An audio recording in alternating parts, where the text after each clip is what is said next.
Hola a todos, bienvenidos a la Sunday School Bonanza. Yo soy Jeff, estoy aquí acompañado con Bill.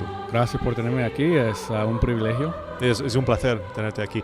Vamos a hacer todo el episodio en español hoy. Sí, está bien. Como te quieras. Entonces, vamos a hablar del sacerdocio hoy. Es la lección 8, la restauración del sacerdocio.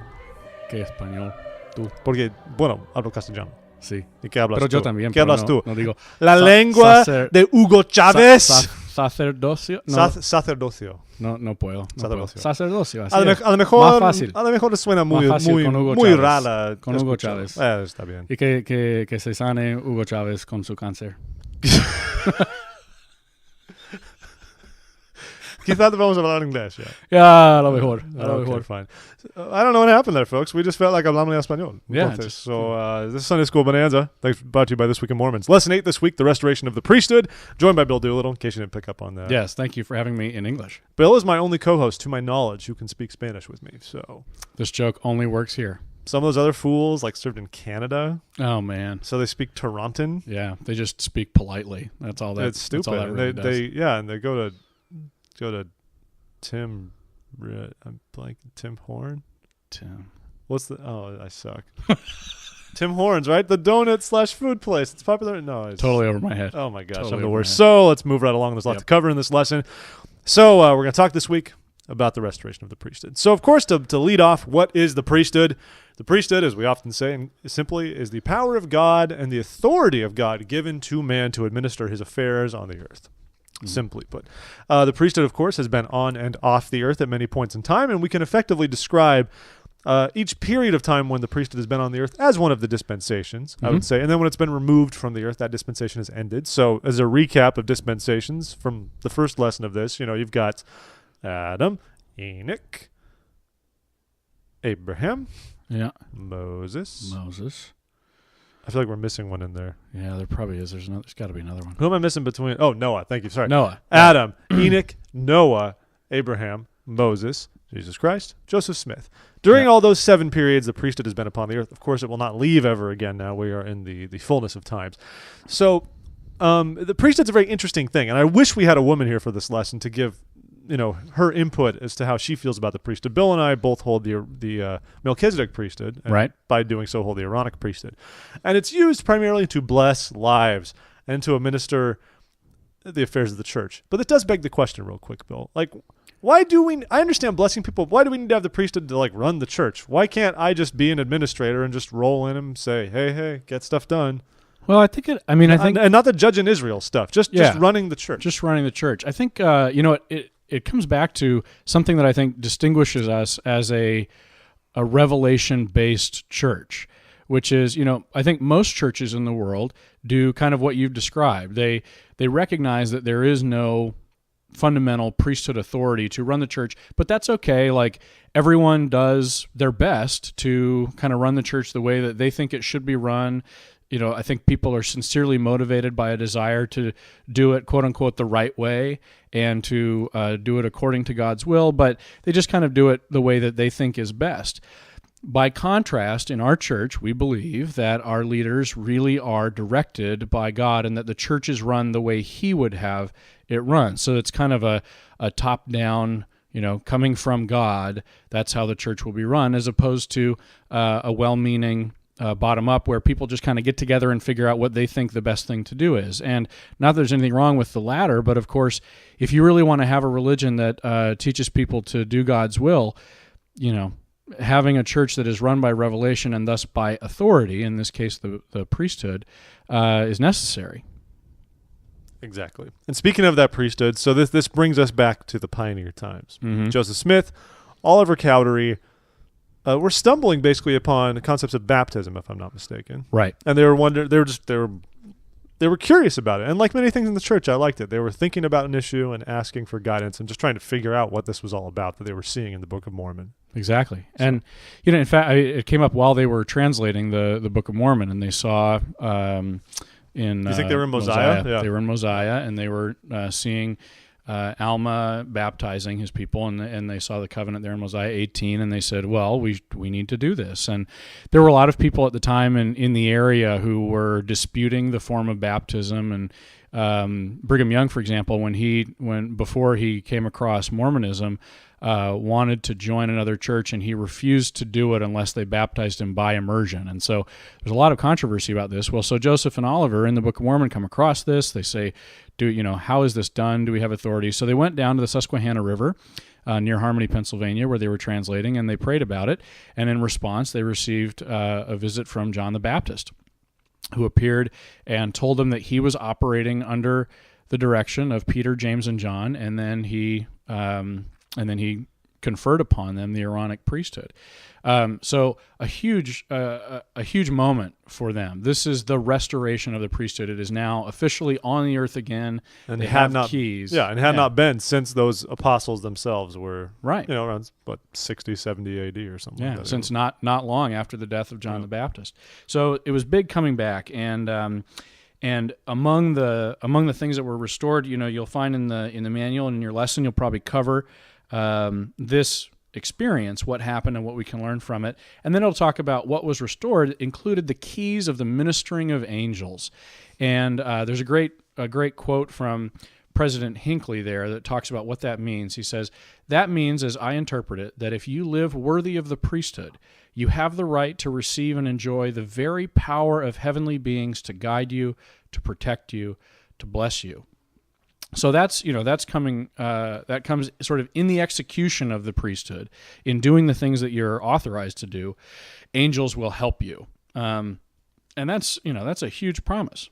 So that comes through, and Elder Oaks also talks about how it's the ministering of angels can take form in the ordinances that the Aaronic priesthood administers, which is baptism and the sacrament.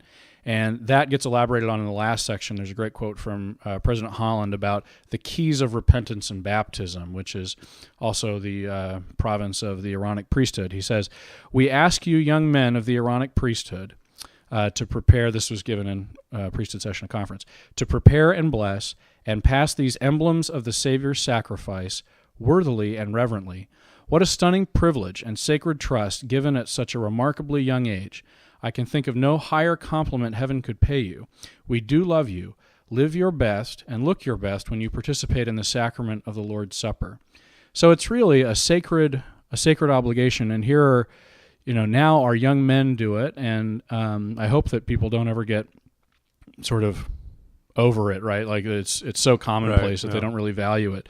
I remember when I got the Aaronic priesthood, it was a really special moment. I went over to the home of someone in our branch presidency in Oklahoma, and the branch president came over, and they conferred the Aaronic priesthood on me and ordained me to be a deacon. And then we all sat around on the couch, and they started telling me stories about how they'd all gotten beat up on their missions and like thrown downstairs. And I was sitting there as a 12-year-old thinking, what have I gotten myself into? This is, because we all wear it with like a badge of honor. Yeah, it's like, what am I doing here? But it also, I began to understand that I was part of something like a fraternal organization that was dedicated to blessing people and helping them and serving God and trying to do His will. And that's a huge part of the priesthood, and what a great thing that we now have that organization restored on the earth.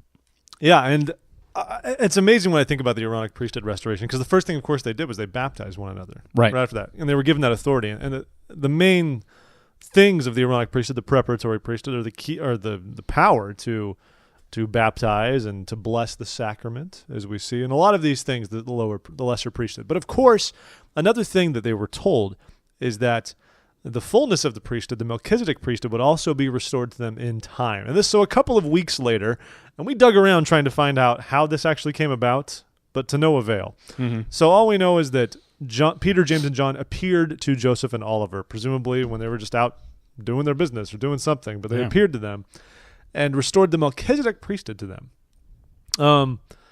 And this is amazing because even greater blessings and authority. That there is the authority, of course, to administer the gospel of Jesus Christ. That's why our missionaries need to be ordained elders in the church.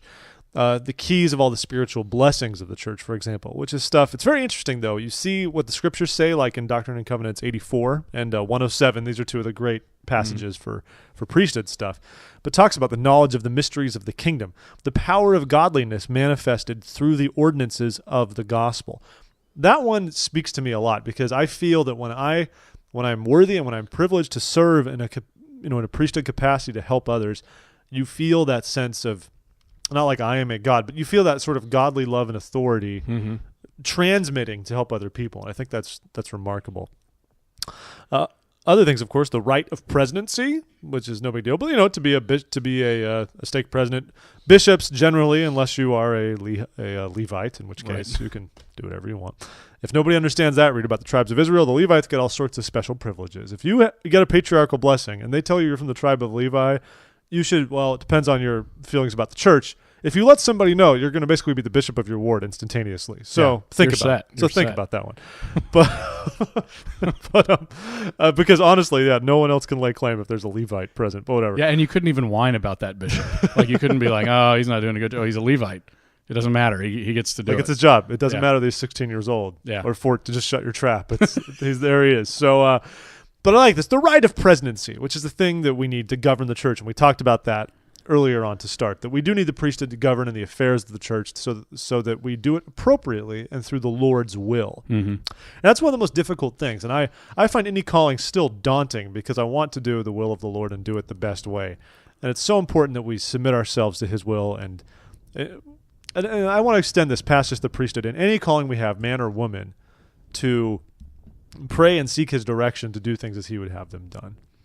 One thing that the lesson doesn't touch on, but that I've really learned, is the priesthood is fully fulfilled through women, which is something that we don't touch on a lot. But especially through the marriage covenant, through the sealing ordinance, you really learn that you cannot exercise the fullness of your priesthood without being sealed to a woman. And it's very interesting, the doctrine of that there.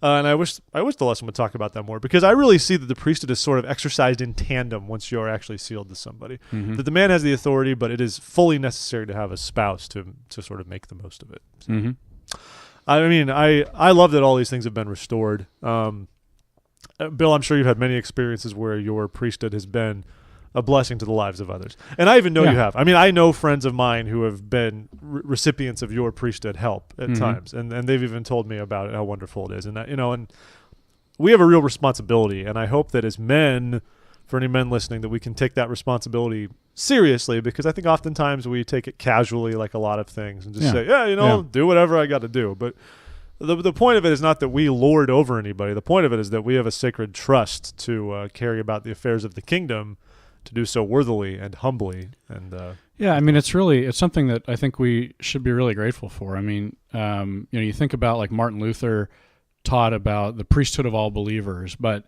in his sense, he wasn't referring to what we have, which is a very widespread priesthood. I mean, every worthy male holds the priesthood, and as you say, it's only fully exercised through in the marriage covenant. And so pretty much everyone participates in this great work of blessing other people with the power of God. And that's unique to us. I mean, that is not, at least in this formal sense of, we not only believe in the formality of needing to be ordained and having a sort of a well-ordered, having a house of order, like we'll get to later this year, a house of order priesthood where it's actual offices and you need to be ordained, but everyone gets to do it, and that combination is unique for us, and I think should make us all really grateful that the Lord wants us to have those wonderful experiences of blessing each other's lives through the administration of His power, His ordinances. It's a really beautiful thing. So I hope we're grateful for it as a church, and can continue to try and serve in it. Well, it's remarkable when you think how many millions of men have the priesthood now. Yeah. That's cool. When you see that it went from Joseph Smith and Oliver Cowdery, that it's spread to be that big. That we feel like we are few in numbers compared to the worldwide population, but there are millions of men who can exercise priesthood authority and power, which is remarkable. And I think the other great thing to think about is it makes me sad when people don't serve and home teach, and nobody's perfect, but there are many people who don't have the blessings of the priesthood in their homes. And that is one of the biggest things that we can do as priesthood holders, whether it's single moms, whether it can be anything, whatever it may be. We have a real responsibility to help out with that and do the most with that. But the priesthood's a wonderful thing. It's amazing the way it was restored, and it hasn't left the earth since. Yep. And nor will it ever again. Thank goodness. So this, of course, has been lesson number 8, the restoration of the priesthood. Brought to you by Sunday School Bonanza, a This Week in Mormons production at thisweekinmormons.com, and on Facebook at This Week in Mormons, and on YouTube, and on Twitter, just everywhere. All about it. All around the world. Bill Doolittle, thank you for being here today. Jeff, thank you again for having me. Pleasure to have you. Thanks for listening, folks. We hope this is good for you. Let us know how we're doing, and hope you have a great Sunday. Sunday School Bonanza is out.